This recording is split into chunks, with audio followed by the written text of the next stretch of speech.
عليكم، ازيكم؟ اخباركم ايه؟ يا رب تكونوا بخير. هنعمل مع بعض النهارده باذن الله كيكه طريقتها حلوه جدا وطعمها بجد تحفه. هي تشبه الرواني بس من غير دقيق سميد خالص. هنبدا مع بعض. بسم الله، اللهم صل وسلم وبارك على سيدنا محمد. معايا كده اول حاجه طبعا هنعملها بنكهه البرتقال. معايا كده 2 يوسفي وواحده بس من البرتقال، وهضربه كده، هضربه كويس جدا في الخلاط علشان ناخد العصير بتاع اليوسفندي والبرتقال، وهنشوفه مع بعض دلوقتي. هقشر بس اليوسفي والبرتقال وهحطه في الخلاط مع ربع كوبايه من الحليب، وهضربه كويس جدا. حابه افكركم اللي لسه اول مره يشوف قناتي ما ينساش يشترك في القناه ويفعل جرس التنبيه علشان يوصله اشعارات بكل جديد، وكمان ما ينساش يسيب لي كومنت حلو.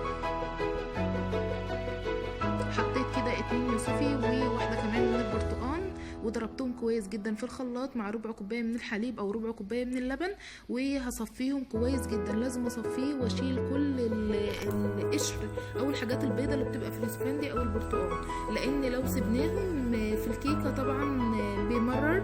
ده اول حاجه. تاني حاجه بيخلي الكيكه مكتومه جدا جدا. لازم نصفيها بمصفى ضيقه علشان نشيل اي حاجه، ناخد بس الخلاصه بتاعته او العصير بالمنظر ده. وبعد كده هعمل بقى خليط الكيكه. معايا كده 4 بيضات، لازم يكونوا طبعا بدرجه حراره المطبخ. عندنا البيض كبير نستخدم 4، عندنا صغير نستخدم 5 بيضات بدرجه حراره المطبخ. اي حاجه نستخدمها بدرجه حراره المطبخ، ما ينفعش نطلعها من الثلاجه نستخدمها، هيطلع الكيكه مكتومه من هنا.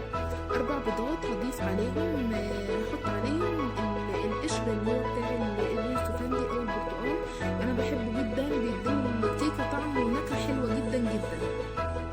حاجه طبيعيه احلى من التانج اللي احنا بنجيبه من بره، او احلى من قصاص البرتقال اللي احنا بنشتريه من بره. بجد بيديله طعم ونكهه حلوه جدا. وكمان هضيف كوبايتين من السكر كده مظبوط للكيكه. المقدار اللي احنا نعمله كوبايه الا ربع من اللبن، من كوبايه الا ربع من الزيت، وكوبايه من الحليب الدافي، وكمان ضفت معلقه من الخل. ده كده الخليط اللي احنا ضربناه في الخلاط. شايفين منظره حلو جدا. ضفته على عصير البرتقال واليوسفندي اللي احنا عملناه في اول الفيديو. اقلبه كويس جدا مع بعض مع معلقه الخل، وكده يبقى السوائل معايا تمام جدا. هضيف كده حوالي 3 كوبايات ونص من الدقيق، وكمان باكت من البيكنج باودر. لازم نستعمل بيكنج باودر يكون نوعه كويس، لان البيكنج باودر اللي نوعه مش كويس بيغمق الكيكه مننا جدا وبيبوظها. حطيت كمان نص كوبايه من النشا، بيديها هشاشه حلوه جدا.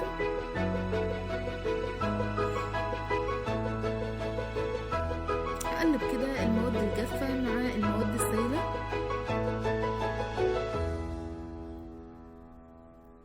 وكمان هضيف معلقتين كبار من جوز الهند.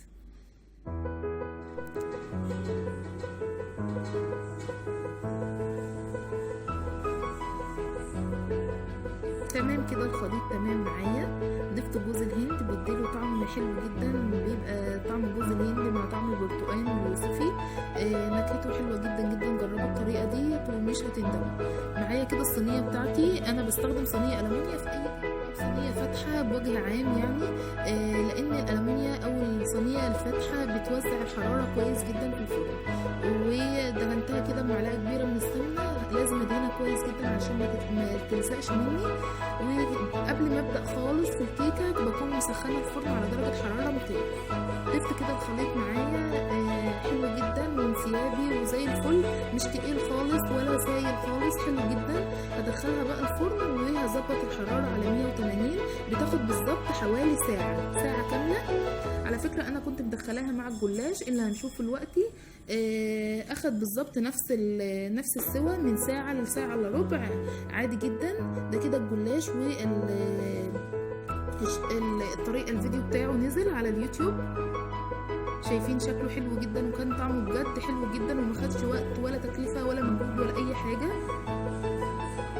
بجد وصفتين حلوين جدا، نعملهم كده لاي ضيوف جايين عندنا، لضيوف الغفله. بجد حلوين وما بياخدوش وقت خالص. ده جلاش بأقل نسبة من الدهون. هحط لكم اللينك بتاع الفيديو بتاعه في صندوق الوصف. دي كده الكيكه بتاعتنا، انا سقيتها كده بمعلقتين كبار من الشربات. شربات الجلاش، دهنت وشها كده من فوق علشان يلمع. شايفين شكلها حلو جدا جدا، وكمان هنشوف كده شكلها من جوه وطراوتها